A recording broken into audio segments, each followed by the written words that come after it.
Во тек е темелната акција за чистење во кругот на здравствен дом и општа болница Кочани. Акцијата е реализирана по пауза од неколку години. Еве што за ова вели директорот на општа болница. Во текот на претходните неколку дена, во тек е акција за темелно чистење на кругот на општа болница, здравствен дом и Центарот за јавно здравје. Акцијата се состои од хортикултурно уредување, околу чистење на самиот круг на болнички на општа болница. И имаше доста дрвја кои што не беа со години, отстранети и представува потенцијална опасност дури за минувачите. Тој дел е, најголемиот дел е завршен, направено темелно чистење на кругот. Апостолов најави и вработување на двајца нови специјалисти во одделенијата на општа болница Кочани.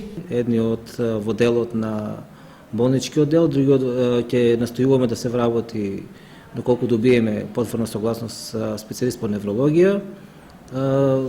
Специјалистот по интерни болести веќе работи на интерното одделение, очекуваме да се зајакне тоа истото и да почне со поефикасна работа и диабетолошката амбуланта во општа болница Кочани, бидејќи во нашата општина има доста пациенти со диабетес. Во општа болница информираа дека е завршен тендерот за обезбедување на квалитетна исхрана на болните во одделенијата.